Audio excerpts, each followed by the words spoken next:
Hola amigos del programa Al Punto. En el día de hoy vamos a hacer un cambio en nuestros programas habituales para traer un invitado verdaderamente de lujo, que ya en República Dominicana ha hecho mucho ruido y mucha roncha. Y hablamos de Miklos Lucas. Miklos Lucas, voy a dejar que él mismo se presente, es un filósofo, profesor, intelectual, peruano, de origen peruano, pero que trabaja en academias de diversos países y en diversos lugares. Y ha escrito muchos libros muy pertinentes acerca del tema de nuestro tiempo. Estamos hablando acerca de la inteligencia artificial, el transhumanismo y el impacto de estas nuevas tecnologías en nuestra sociedad y en nuestras vidas personales.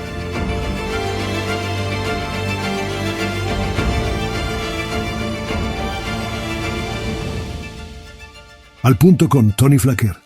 Bueno, Tony, muy contento de estar aquí. Efectivamente, soy un académico peruano, conferencista, escritor. Mis temas son la filosofía de la tecnología, la ética de la inteligencia artificial, filosofía política también manejo bastante, el tema de sobre todo el pensamiento conservador.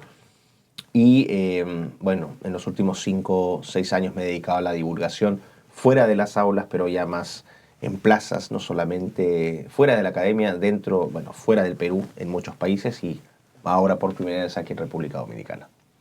Quisiéramos comenzar haciéndote una pregunta, Miklos. Bienvenido a nuestro programa. Gracias, Tony, un placer estar aquí en tu país. Sí. La primera pregunta que quisiéramos hacerte es la siguiente.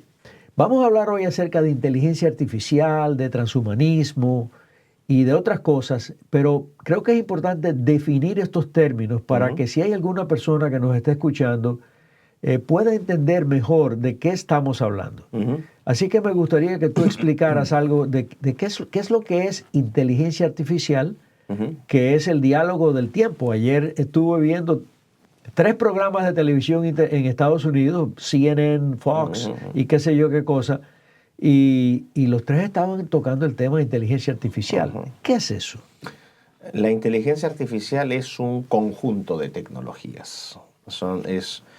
En términos conceptuales, es una tecnología que simula o replica las capacidades cognitivas del ser humano. Aquí quiere decir que las máquinas pueden replicar o simular la capacidad de pensamiento, de análisis, de resolución de problemas, de recolección de data, y lo pueden hacer de una manera incluso mejorada o superior. Entonces, la inteligencia artificial, bajo ese principio, lo que hace es, se manifiesta de múltiples maneras. Entonces, tú puedes tener drones, puedes tener automóviles autónomos, puedes tener robots, puedes tener algoritmos financieros, puedes tener procesamiento del lenguaje natural, estos programas que te traducen en tiempo real entre idiomas. Todas estas son tecnologías de inteligencia artificial. Entonces, partimos con esta idea de simular las capacidades cognitivas del ser humano, en principio, y la manifestación de esas tecnologías en todas estas variables. Pero tú dices simularlas. Ahora mismo se está hablando de aumentar esas capacidades cognitivas del ser humano. O sea que la frontera de esto va más allá de la simulación misma. Tenemos entendido que lo que se está buscando es inclusive superar lo que son las capacidades del intelecto humano. ¿Qué nos podrías decir sobre eso? Muy buena la pregunta, porque una cosa es aumentar las capacidades intelectuales ¿de quién? ¿De los seres humanos o de la máquina? De la máquina. Entonces, no sé qué tan útil y qué tan beneficioso sea eso para nosotros. Entonces, se supone que eso va a pasar porque la máquina va a hacer tareas que nosotros no seríamos capaces de hacer en el tiempo requerido. Y eso ya ocurre. Nos va a llevar a una frontera. El problema es quién controla eso. Efectivamente, y acá hay 2 cosas. Hablar de inteligencia artificial es una trampa, porque la inteligencia artificial no es inteligente. Los seres humanos somos inteligentes. ¿Por qué? Porque la intelectualidad del ser humano se manifiesta no solamente en la capacidad que tenemos de observar, recolectar, analizar, procesar datos y después obtener conclusiones sobre la base de esos, ¿no? Conclusiones que nos llevan a acciones o a pensamientos. El ser humano tiene una inteligencia mucho más compleja. Se habla de inteligencia emocional, por ejemplo.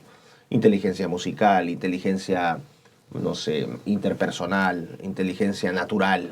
Tenemos múltiples inteligencias.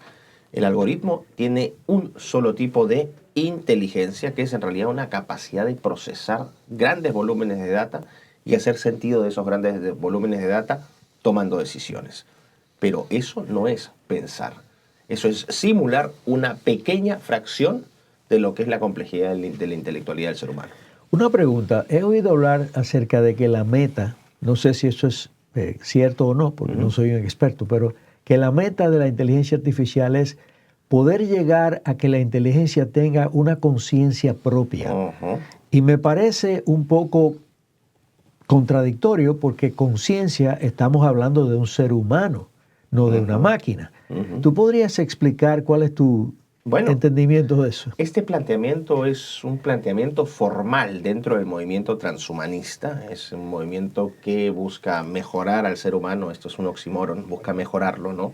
Aplicando tecnología al ser humano. Si quieres, después podemos hablar de eso. Sí. Entonces, uno de los jinetes del transhumanismo es Ray Kurzweil. Es un ingeniero que es el jefe de producto de ingeniería de Google. ¿Okay? Entonces, para que veas también que estas empresas, estas grandes empresas tecnológicas, tienen una agenda detrás. Entonces, Ray Kurzweil plantea que en el año 2040 o 2045, no recuerdo bien, va a llegar el momento de la singularidad.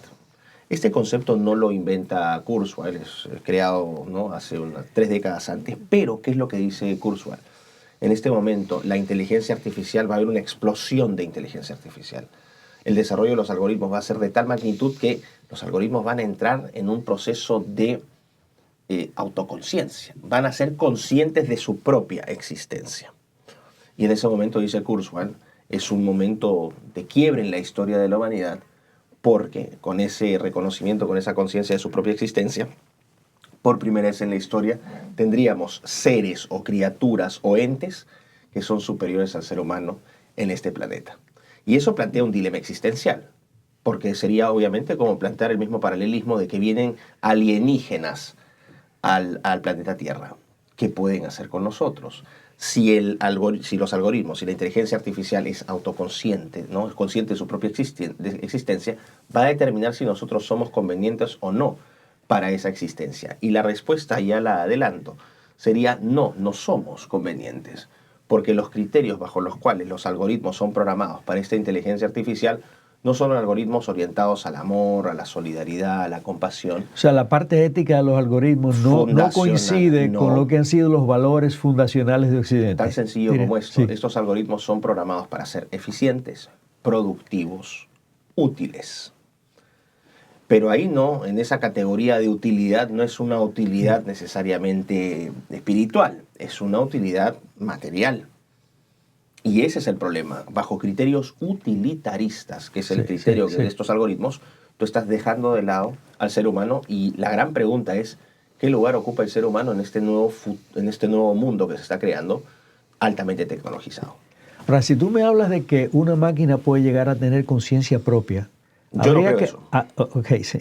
¿Tú no crees que eso es posible, verdad? No creo. Porque habría que redefinir lo que es un ser humano. Y sería una simulación. Sí, exactamente. Como bien dicen, simular, imitar. Exacto. No es Ahora, lo mismo. viendo estas cosas y el hecho de que la inteligencia artificial no nos están preguntando si lo deben traer, sino que ya está aquí. Y está aquí para quedarse. Así es. Y está aquí y ya está transformando toda la forma de nosotros trabajar, de nosotros producir, de nosotros comunicarnos, aún de los gobiernos tener control sobre los ciudadanos. ¿Qué implicaciones tú ves en esto? O sea, ¿qué cosas positivas y qué cosas negativas tú ves en esto? Porque tú te defines a ti mismo como un tecnoescéptico. Explícanos un poco acerca de eso. Ok, hay dos posiciones visibles en este tiempo con respecto no solamente a la inteligencia artificial, sino a la actitud del ser humano hacia la tecnología. Y aquí también vemos brechas generacionales. Los mayores tienden a ser tecnopesimistas, ¿no? Y los más jovencitos tienden a ser tecnooptimistas. Es decir, los tecnopesimistas dicen la tecnología, estas videollamadas, todo esto nos ha despersonalizado. Yo me acuerdo cuando éramos más niños, jugábamos así y ahora nos juegan así. Y qué horrible la tecnología, ¿no? Esclavos de los tablets y todo eso. Quisieran que no existieran esas tecnologías tecnopesimistas. Los tecnooptimistas dicen no. Qué fantástico, los jovencitos, los adolescentes. Esa tecnología, los celulares, podemos tener redes sociales y tenemos amigos virtuales y tengo avatares y tengo múltiples identidades en las redes. Y qué aburrido, esos tíos no sabían nada, nosotros tenemos todo el poder aquí. Son dos puntos generacionales contrapuestos de manera radical. Entonces yo no abono a ninguno de ellos. Yo soy un tecnoescéptico en la medida que, quizás también por una cuestión generacional, crecí con el desarrollo de la tecnología. Yo vi nacer Atari, Sinclair, las computadoras, ¿no?, personales. Pero también soy parte de esa generación que jugó en la calle a la pelota con los amigos, que tenía ese contacto personal. Monté bicicleta, patines, me reventé la rodilla varias veces. Fui parte de esa generación, pero también hice la transición a la tecnología. Yo digo que la tecnología no es ni buena ni mala, sino que depende del uso que tú le das y los resultados de ese uso los que determinan su utilidad o no. La tecnología es fantástica en muchos aspectos. De hecho, mi doctorado es en políticas de ciencia y tecnología. Es un tema que me gusta tanto que lo hice en mi campo de estudio.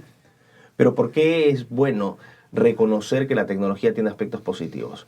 Porque te plantea en una situación de objetividad. El ser humano, objetivamente, gracias a la tecnología, ha aumentado notoriamente su calidad de vida, su esperanza de vida. Eso es algo irrefutable, ¿no? A inicios del siglo XX, la esperanza de vida a nivel mundial, el promedio era 33 años todavía. Hace 120 años, en promedio, la gente en el mundo se moría a los 33 años. Es increíble. Ahora, ¿de qué estamos hablando? Esperanzas de vida. Ve el caso de Japón. Japón, las mujeres tienen una esperanza de vida promedio de 85, 86, 87 años, no lo sé. Los hombres un poco menos, 4 o 5 años menos. Y vas a ver que el patrón en todos los países va hacia el aumento. Entonces, hemos mejorado no solamente la esperanza de vida, sino nuestra calidad de vida. Negar eso es ser absolutamente, ¿no?, enemigo de la verdad. Pero eso no significa que la tecnología sea un elemento de emancipación completa. Y aquí entramos al otro campo. Cuando se piensa que la tecnología es una especie de instrumento que nos convierte en dioses y que con esa tecnología finalmente, ahora sí, ya podemos deshacernos de la figura de Dios porque nosotros tenemos herramientas tan potentes y tan transformacionales que lo son, que podemos empezar a reescribir lo que somos y cómo somos y hacia dónde vamos. Ese es el problema. Entonces, el tecnoescepticismo evalúa la tecnología en función de sus resultados. Y yo siempre digo, mucho cuidado con los pesimistas y con los optimistas. Tú dices que la evalúa en función de sus resultados, pero ¿bajo qué criterios éticos? Eso es excelente pregunta, Sí. porque la utilidad la puedes interpretar de múltiples maneras. Si tú estableces un parámetro utilitarista exclusivamente materialista, es decir, sobre la base de resultados concretos, físicos, tangibles, de retribución física, de placer, sí, hay un elemento de utilidad ahí, pero no es un elemento suficiente. Hay un elemento que es un elemento constitutivo del ser humano, que es el elemento espiritual. Y el problema es que en una sociedad cada vez más tecnificada, más tecnológica, el componente espiritual se ha ido desvirtuando y ha ido desapareciendo. ¿Por qué lo digo? Porque lo que estás haciendo es tú orientas los algoritmos de la inteligencia artificial. Tú a la inteligencia artificial no la orientas para aumentar la compasión, el amor, la solidaridad, la piedad. No. Tú le estás orientando a aumentar la eficiencia, la productividad y la rentabilidad, la utilidad. En una sociedad que solamente se preocupa de esto y que empieza a desvirtuar esto, es una sociedad que se empieza a hipertecnologizar, pero también a deshumanizar. Y la pregunta aquí cabría es, ¿qué hacemos con la tecnología? Porque es una tecnología que efectivamente es disruptiva, va a cambiarlo todo. No estoy exagerando, no quiero sonar catastrófico ni cataclísmico, pero el mundo va a ser muy, muy distinto en 20 años y completamente distinto a fines de siglo. Va a ser otro planeta, otra realidad. ¿Qué lugar ocupamos en ese mundo? Esa es la gran pregunta que nos planteamos, y no solamente con la inteligencia artificial, porque hay que ver la inteligencia artificial en un contexto de otras tecnologías convergentes. Convergentes porque precisamente están aplicándose de manera conjunta. Por ejemplo, se está aplicando biotecnologías con inteligencia artificial. ¿Para qué? Para el modelamiento, por ejemplo, de proteínas. Ahí hay un proyecto de Google, ¿no?, DeepMind, que es esta filial británica que compró Google, de un proyecto que se llama AlphaFold. El gran enigma, uno de los grandes enigmas de la ciencia era descubrir las estructuras de las proteínas. Y con AlphaFold han tipificado una serie de estructuras, y no solamente eso, el algoritmo ha propuesto nuevas formas que la naturaleza no presenta, pero que serían que serían artificialmente posibles. Es decir, el ser humano empieza a modificar formas de vida, o tiene la posibilidad de hacerlo. El gran problema radica, ¿qué lugar ocupamos en ese mundo donde la tecnología está aumentando? Y si realmente vamos a tomar el paso una vez más de tratar de creernos en dioses y dejar de lado lo que realmente somos, no dioses. Sí. Ahora, evidentemente, por lo que tú estás diciendo, esto va a necesitar la intervención de los gobiernos, de los estados, para legislar, ¿verdad? De manera que esa tecnología, ese boom, esa explosión, vamos a llamarla, pueda ser encauzada adecuadamente. En ese sentido, ¿qué criterios tú crees que debería tener presente un gobierno a la manera, en el momento que decide legislar? Por ejemplo, un concepto fundamental sería la dignidad humana, que consta en la Carta de las Naciones Unidas de 1948, el tema de la dignidad humana. ¿Qué criterios, así dirías tú, que deberían ser tomados en cuenta como criterios éticos para las legislaciones que van a surgir a partir de ahora? Yo creo que esa pregunta tiene una pregunta previa. Y esa pregunta previa, ¿son realmente los estados los que están legislando? Y lo voy a plantear desde esta perspectiva. ¿Quiénes desarrollan estas tecnologías? No es el sector público, no es el Estado. Son grandes empresas tecnológicas, son gigantes corporativos que tienen básicamente, ¿no?, oligopolios. Porque de hecho tú puedes tener un montón de startups que están trabajando diferentes aspectos de la inteligencia artificial y las grandotas que van a hacer las van a comprar. Entonces lo que estás teniendo es una concentración de poder económico en estos gigantes tecnológicos en nombre de un libre mercado que ya no es tan libre porque está controlado por unos gigantes tecnológicos. Quienes están legislando esta tecnología no son los gobernantes, no son los legisladores, ni aquí, ni en Estados Unidos, ni en ninguna parte. Quienes están legislando son, de manera muy sutil, son las grandes empresas tecnológicas. Ellas están implantando los códigos legales, las reglas del juego, que no van a ser todavía, no son formales, porque las empresas privadas todavía no gobiernan, pero el Estado no tiene esa capacidad. Entonces, tienes un peligro acá. La corporatización del poder político. Y el segundo, la privatización del poder político. A manos de esas empresas. Otra cosa, la infraestructura económica está siendo cada vez más digital. Perdón, empiezas a crear moneda digital, criptomonedas. Los activos, ahora puedes comprar tokens, NFTs, o sea, NTFs. Tienes una serie de activos digitales. La economía se está digitalizando. Las llaves ya no sirven. Ahora abres la puerta con tu celular o con un código. La economía está cambiando. Entonces, ¿quiénes son dueños de esa infraestructura digital económica? ¿Son los estados? No, son las grandes empresas tecnológicas. Entonces, tú sugieres que debe haber, por ejemplo, de parte de los estados, leyes, vamos a decir, similares a las leyes antimonopólicas, que regularon la economía norteamericana a principios de siglo con los temas como Standard Oil. Los antitrust laws. Efectivamente. Sí. Ok, sí, pienso que ese es un camino y por eso pienso que el Estado aún es importante. El Estado aún es importante porque es un dique de contención, es un contrapeso del mercado. Así como en el mercado, ¿no?, se exige, ¿no?, en ciertos países se exige que el Estado no sea tan acaparador, tan invasivo, tan nocivo, porque hay casos donde lo es. La idea tampoco es acabar con el Estado. Ni acabar con el Estado, ni acabar con el mercado. ¿Por qué? Porque se contraponen. Checks and balances. Serán imperfectos, pero de todas maneras, si no tuvieras un Estado... Es una humanidad caída, definitivamente. La gente piensa, simplemente las empresas van a permitir que vivamos en libertad. Se han imaginado un mundo donde tienes empresas gigantescas que unilateralmente te determinan precios y te ponen el precio que se te da la gana porque tienen un poder oligopólico o monopólico. ¿Quién te cuida en un mercado así? Que pensar que la virtud proviene solamente, o que la libertad solamente se ejerce a través del mercado es un absurdo. Los vicios del ser humano no dependen de ideologías políticas, no son ni de izquierda ni de derecha. El ser humano es ambicioso y corrupto también, sea de derecha o sea de izquierda. Bien, entonces, habiendo contestado esa pregunta muy bien, volvamos a los criterios que debemos implementar. La ética. La ética, los criterios éticos. Uno de ellos sería la dignidad humana. Sí, voy a responder, ahorita te respondo eso.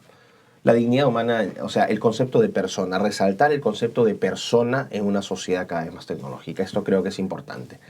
La persona que tiene una dignidad y un valor inherentes.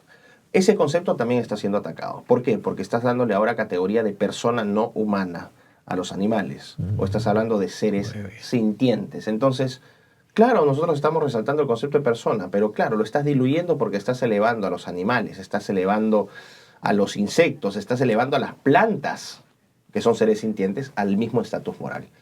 Y el problema es que si tú equiparas moralmente al ser humano con las otras formas de vida, lo que haces con esta su forma de vida lo puede hacer con el ser humano. Esta cultura del descarte del ser humano ya es un hecho. El genocidio del aborto está ahí para probarlo.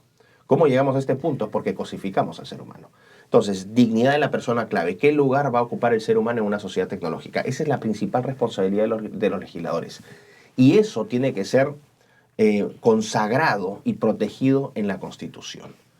Primer punto, para bloquearnos, ¿no?, contra posibles inferencias o ataques de estas grandes empresas tecnológicas. Segundo lugar, todo aquello referido directamente con la práctica, la implementación, el diseño, el monitoreo, el seguimiento de sistemas de inteligencia artificial.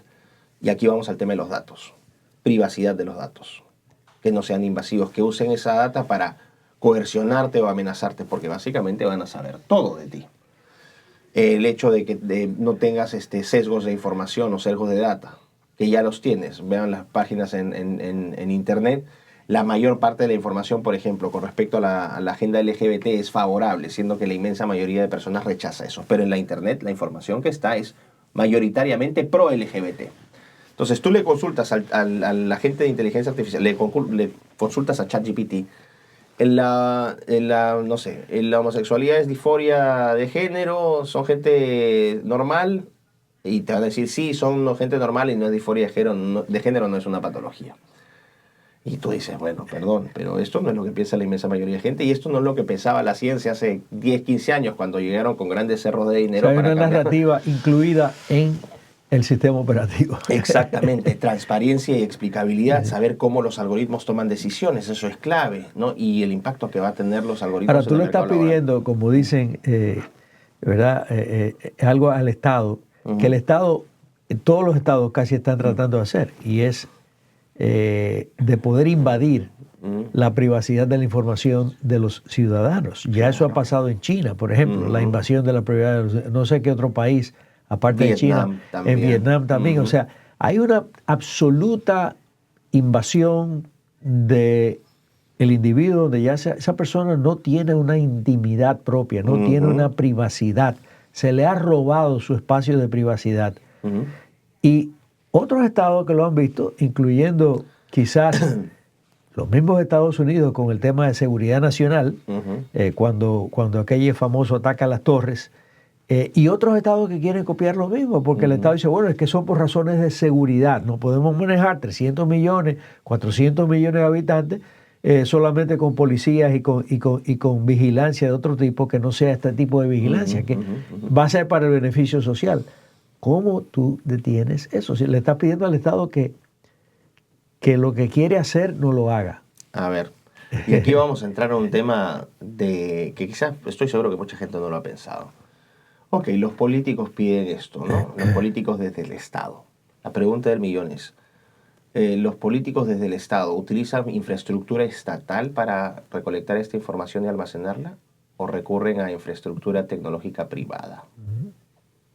Entonces yo podría perfectamente pensar, y de hecho no es ya para mí es casi una certeza, y adelanto mi juicio, es que tú lo que estás viendo es una casta política, da lo mismo que sea de derecha o de izquierda, una casta política que finalmente lo que está haciendo, no en todos los países, pero sí en algunos, es tratar de hacer lobby a favor de las empresas privadas, porque estas empresas privadas entregan grandes incentivos de múltiples maneras. Finalmente el poder político termina siendo completamente privatizado y tienes una clase política que trabaja en función no del Estado, sino en función de los intereses de estas grandes empresas tecnológicas. Te digo para que esto no caiga simplemente en una teoría de la conspiración. Fíjate en los grandes contratos que tiene el gobierno de los Estados Unidos con respecto a cloud computing, a computación en la nube, que es el almacenamiento de toda la data, incluso, ojo, contratos con el FBI, con el ejército de los Estados Unidos. ¿Quiénes manejan esa información? ¿Dónde están alojados esos datos, esa información? En los servidores cloud de Amazon, de Microsoft, de Google. Ahí están. Contratos no millonarios, billonarios. Y quienes finalmente manejan la información, quienes la gestionan, quienes la administran, quienes la protegen. ¿El gobierno estadounidense? No, son las grandes empresas tecnológicas. Y lo mismo buscarían hacer en todos nuestros países. Si lo hicieron en Estados Unidos, ¿por qué no acá? ¿quiénes se benefician con esa información? ¿Quiénes terminan gobernando de facto? ¿El Estado y los políticos o los gigantes corporativos? Por eso digo, no es solamente la inteligencia artificial, estamos ante un cambio de paradigma, ante un potencial cambio de paradigma. Y todo el mundo está ahora diciendo, la empresa, saquemos al Estado, el Estado corrupto. No sé si te has fijado que este es el discurso en varias partes del hemisferio. Menos Estado, el Estado tiene que desaparecer, todo que sea el mercado. Concepto libertario. Es un concepto libertario que es erróneo desde mi perspectiva. Y yo siempre digo, la gente puede hacer el mal por maldad o por ignorancia. En muchos casos creo que es por ignorancia. Están simplemente cambiando de protagonista, pero el principio va a ser el mismo. El control total no va a venir del Estado, sino que va a venir podría venir de los grandes sectores corporativos tecnológicos, entre otros. Y ese es el problema. Al final el resultado va a ser el mismo. Libertades restringidas, censura. Y si me dicen, el Estado solamente hace eso, que China comunista, por favor, en YouTube, tú pones un video que no le gusta a YouTube y ¿qué hacen? Te lo censuran. Tú pones un video que no le gusta a Facebook, te lo bajan. ¿De qué libertad me hablan realmente? ¿Acaso los estados definen eso? Al presidente Trump, en la campaña presidencial con Biden, le cerraron la cuenta de Twitter. Una empresa privada tuvo más jerarquía que la propia Constitución de los Estados Unidos.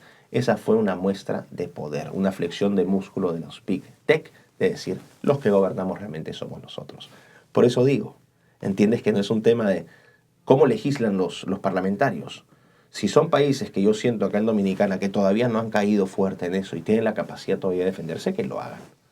Y ahí se consagre constitucionalmente esta defensa del ser humano. Hungría es un país que lo está haciendo fantástico.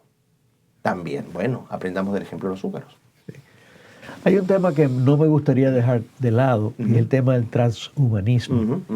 Creo que es un tema muy interesante porque se conjuga con el tema de la identidad humana y de las implicaciones que eso tiene. Tú hablas mucho del transhumanismo. ¿Podrías explicar qué es lo que es el transhumanismo y qué implicaciones tiene eso y cómo se inserta en esta agenda tecnológica? Voy a partir con la última para hacer una conexión con el tema del transhumanismo. La inteligencia artificial que hemos estado hablando es una tecnología disruptiva que puede cambiar no solamente la forma como producimos, nos organizamos socialmente o políticamente, sino que tiene la capacidad también de modificar el comportamiento del ser humano. ¿Cómo? A través, por ejemplo, del reemplazo del ser humano por los algoritmos. Que los seres humanos dejen de pensar y que lo hagan todos los algoritmos. Esto es una posibilidad que ya se está viendo de alguna manera, tristemente, cuando vemos que las generaciones más jóvenes utilizan esta herramienta y la terminan convirtiendo en un oráculo de la verdad. Esto es algo que tenemos que prestar atención. Ahora, la inteligencia artificial, lo dije, es una de tantas tecnologías convergentes. Convergen porque se aplican conjuntamente. Y mencioné la robótica, la biotecnología, la edición genética CRISPR, etc. Todas estas tecnologías son instrumentos para que surge entonces este movimiento de entusiastas que dicen, vamos a utilizar esas tecnologías ¿para qué? Para mejorar al ser humano. Y tenemos que mejorarlo en términos físicos, en términos intelectuales, en términos cognitivos e incluso en términos morales. ¿Qué significa? El transhumanista lo que busca es literalmente fusionarnos con chips, discos duros, alterarnos genéticamente, combinarnos con otras especies, hacernos seres que básicamente inmortales, súper inteligentes y también con un bienestar nunca antes visto. Ahora, la gente dice, pero qué fantástica esta propuesta. Lo decía ayer en una de las presentaciones. Tú le planteas un camino a un jovencito de 15 años. Tienes la posibilidad de creer en Dios, seguir una vida de sacrificio, entrega y servicio a los demás.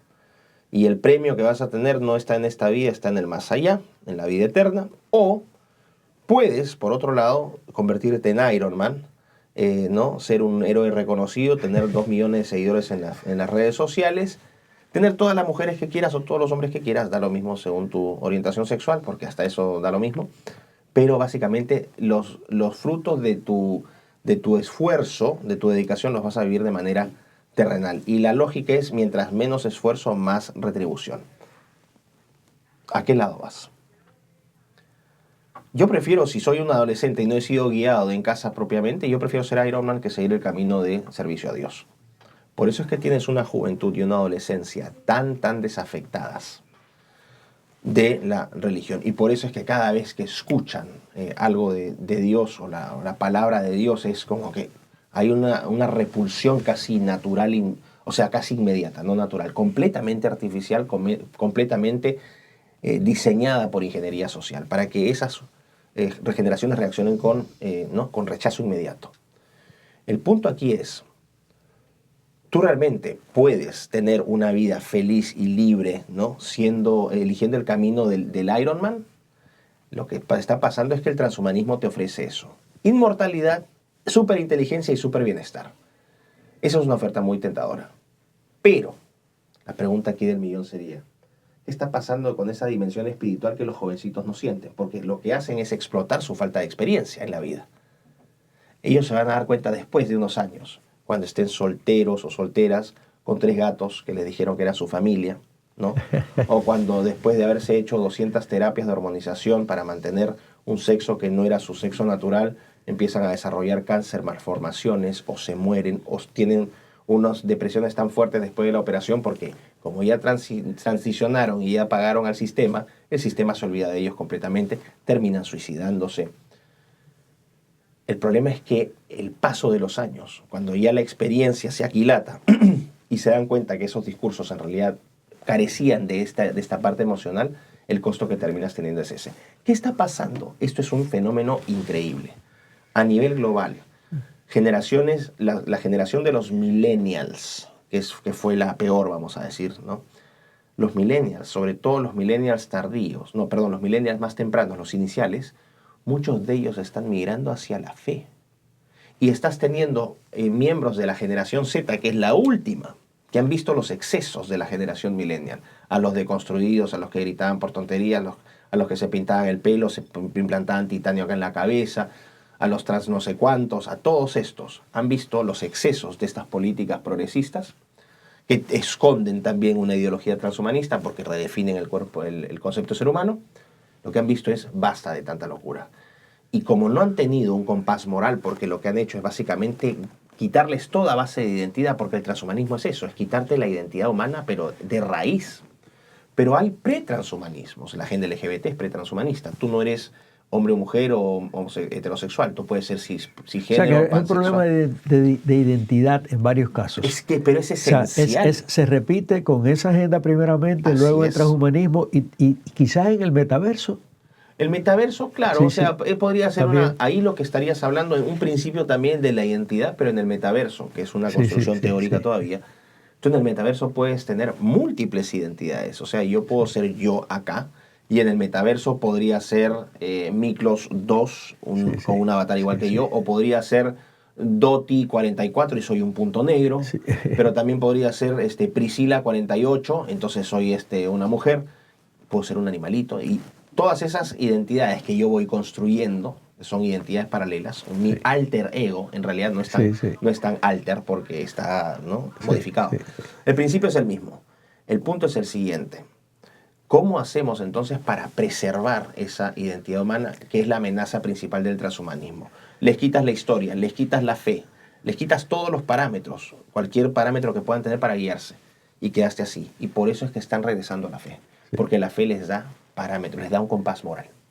Sí, es la verdad de Dios, que es atemporal, que es eterna. Así es. Y que nos permite tener, ¿verdad?, esa revelación que nos orienta en medio de tanta confusión alrededor de lo que es un ser humano. Dios define lo que Él creó y nadie más tiene derecho de redefinirlo, excepto quizás Satanás, que en el huerto del Edén le dice a Eva con que Dios os ha dicho, vamos a redefinirte, tú no eres una criatura que le perteneces al Creador.